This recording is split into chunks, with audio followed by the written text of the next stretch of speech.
51 जख्मी हैं, मैक्सिमम उसमें बच्चे हैं, fighting for their life. What is this?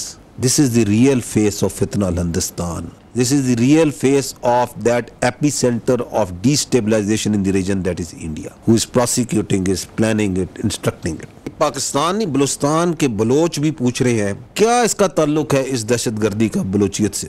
वो खुद पूछ रहे हैं, मुसलमान पूछ रहे हैं पाकिस्तान के कि इसका इस्लाम से क्या ताल्लुक है। ये दरिंदे हिंदुस्तान के पैसे पर, हिंदुस्तान के अहकामात पर ये बर्बरियत कर रहे हैं।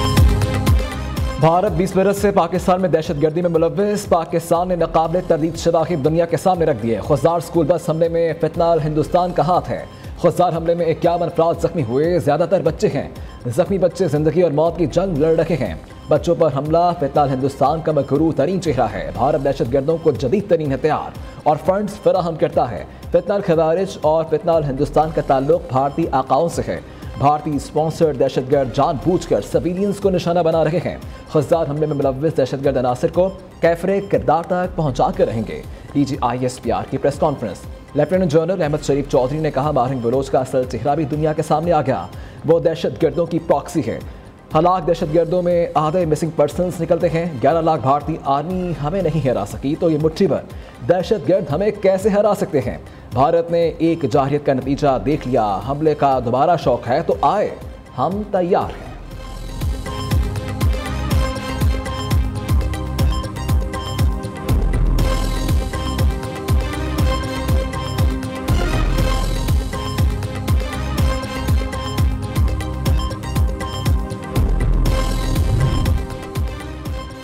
क़याम पाकिस्तान के बाद से ही भारत बदअमनी फैलाने में सरगर्म है। गिरफ्तार दहशतगर्दों ने इंडिया के मुलव्विस होने का एतराफ़ किया। भारत किस मुंह से कहता है इसका दहशतगर्दों के साथ ताल्लुक नहीं। इंडिया पूरे खित्ते का अमन तबाह कर रहा है। भारत अपनी दहशतगर्दी छुपाने के लिए पाकिस्तान पर दहशतगर्दी का इल्ज़ाम लगाता है। दुनिया मोदी सरकार से पूछ रही है पहलगाम में कौन सा पाकिस्तानी मुलव्विस है। भारत ने दहशतगर्दों के अड्डे कहकर हमारी मस्जिदों और मदरसों पर हमले किए। इसके पास क्या सबूत थे कि वो दहशतगर्दों के अड्डे थे। हमने आलमी मीडिया को वो जगह दिखाई। क्या किसी ने वहाँ कोई दहशतगर्द देखा? लेफ्टिनेंट जनरल अहमद शरीफ चौधरी ने कहा भारत में स्टेट कंट्रोल मीडिया है। कौन सा मुल्क है जिसका मीडिया दहशतगर्द हमलों पर खुशी मनाता है? वफाकी सेक्रेटरी दाखिला खुर्रम आगा ने कहा वज़ीर आज़म ने नेशनल एक्शन प्लान की तश्कील नो कर दी है। हमलावरों को हर सूरत इंसाफ के कटहरे में लाया जाएगा।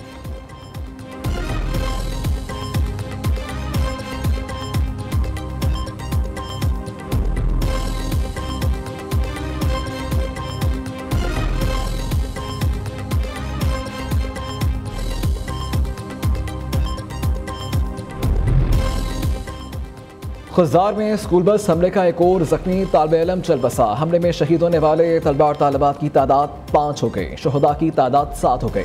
मासूम हैदर अस्पताल में दौरान इलाज जख्मों की ताब ना लाते हुए दम तोड़ गया। वफाकी वज़ीर इत्तलात तालर ने खुजार में मीडिया से गुफ्तगू करते हुए कहा मुआरका हक में शिकस्त के बाद भारत सॉफ्ट टारगेट पर उतर आया। बलोचिस्तान में दहशतगर्द हमलों में इंडिया मुलव्विस है। मोदी ने कल एक शिकस्त खुर्दा वज़ीर आज़म की तरह तकरीर की। दूसरी जानिब सलामती कौंसिल का खुजार में बच्चों की शहादत पर इजहार अफसोस। दहशतगर्दों, मनसूबा साजों और माली मुआवनीन को इंसाफ के कटहरे में लाने पर जोर।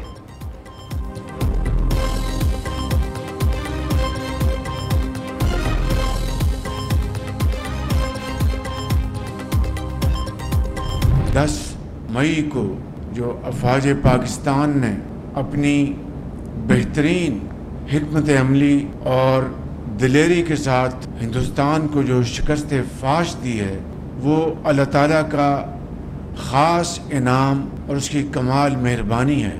इसलिए कि ये पूरी कौम के इत्तफाक और इत्तेहाद की एक ऐसी शानदार तारीख़ है, दुश्मन क़यामत तक याद रखेगा।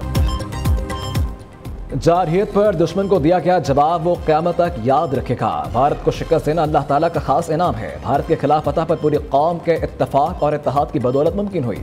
35 दिन में मनसूबा मुकम्मल होना मोहसिन नकवी की काविशों का नतीजा है। वज़ीर आज़म का जिन्ना स्क्वायर मरी रोड अंडरपास प्रोजेक्ट के इफ्तिताही तकरीब से खिताब। दूसरी जानिब वज़ीर आज़म 25 से 30 मई तक 4 ममालिक के दौरे पर रवाना होंगे।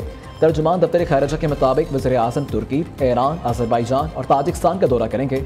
भारत से हालिया कुशीदगी पर हमायत पर इजहार तशक्कुर किया जाएगा।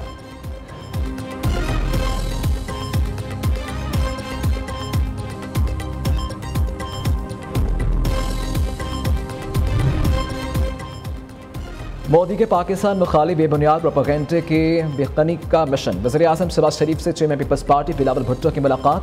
मुख्तलिफ ममालिक से रबतों से मुतल्लिक़ आगाह किया। दुनिया के सामने पाकिस्तानी मौक़िफ़ सामने रखने के लिए रहनुमाई ली।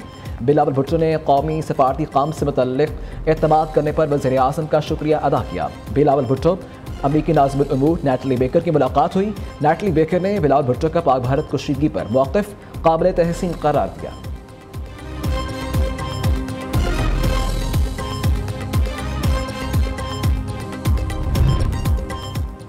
IMF के 7 बजट अहदाफ पर इत्तफाक़ राय न हो सका। आइंदा माली साल का बजट अब 2 की बजाय 10 जून को पेश किया जाएगा।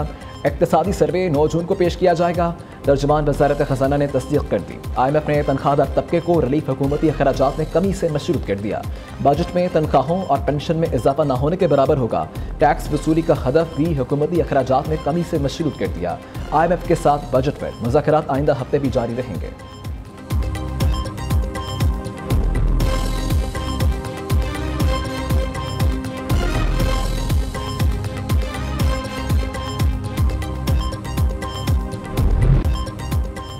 सदर ममलिकत से IMF वफ़द की मुलाकात। वफाकी वज़ीर ख़ज़ाना मोहम्मद औरंगज़ेब और दीगर आला हुकाम की भी शिरकत। पाकिस्तान की मौजूदा मुआशी सूरत हाल और IMF प्रोग्राम पर तबादला ख्याल किया गया।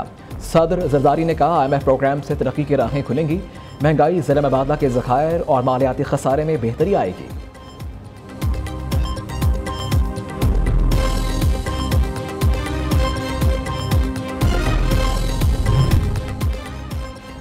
जजेस सीनियरिटी केस में सुप्रीम कोर्ट ने अहम सवाल उठा दिए। क्या ट्रांसफर पर जज नया हल्फ उठाएगा?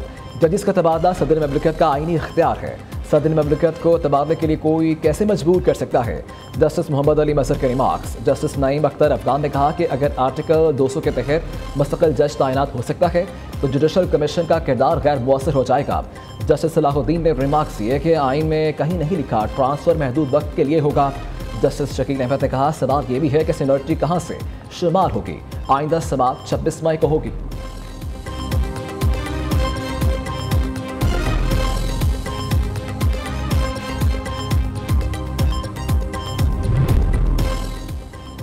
हुकूमत ने निजी टूर ऑपरेटर्स को आज़मीन हज के नुकसान का जिम्मेदार करार दे दिया। गफलत के जिम्मेदारों के खिलाफ एक्शन लेने का ऐलान। पाकिस्तान का हज कोटा 1,79,000 था। आज़मीन के लिए 50% कोटा सरकारी और इतना ही निजी शोबे के लिए है।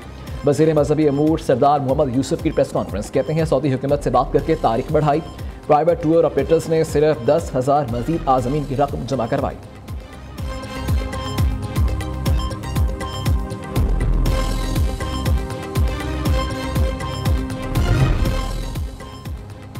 सिंतास मुआहिदा तयशुदा है। पाकिस्तान को इस पर बात करने के बजाय भारत के खिलाफ मौसर केस बनाना चाहिए। सेनेटर शबली फराज का सेनेट इजलास में इजहार ख्याल।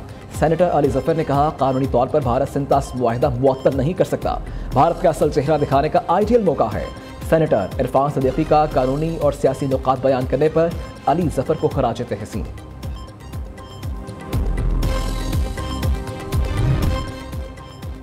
भारत को मुंह तोड़ जवाब देने के बाद पहली बार बैरून मुल्क सफर का बहुत मजा आया। भारतीय शहरियों की शक्लें देखने जैसी थीं। सिंध के सीनियर वजीर शर्जील इनाम मेमन कहते हैं कि सुबह को ग्रीन एनर्जी के जानिब ले जा रहे हैं। हर 50 किलोमीटर पर इलेक्ट्रिक गाड़ियों का चार्जिंग निज़ाम होगा।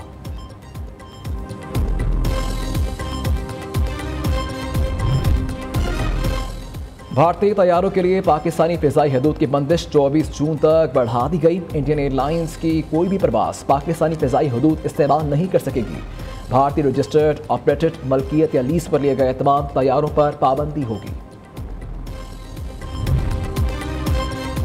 महकमा मौसमियात की आज रात से आंधी और बारिशों की पेशन गोई। लाहौर समेत पंजाब, खैबर पख्तूनख्वा और बलोचिस्तान में बादल बरसेंगे।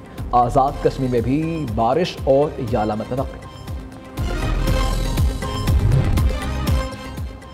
अमरीकी सदर ट्रंप का मोदी सरकार को एक और धचका। एप्पल को अमेरिका में आईफोन तैयार करने का हुक्म। भारत या किसी और जगह से तैयार आईफोन्स पर 25% टैरिफ लगाने का ऐलान। दूसरी जानिब ट्रंप ने 1 जून से यूरोपीय यूनियन पर 50% टैरिफ आयद करने की सिफारिश कर दी। अमरीकी सदर ने कहा कि यूरोपीय यूनियन के साथ मामलात करना नहायत मुश्किल साबित हुआ है।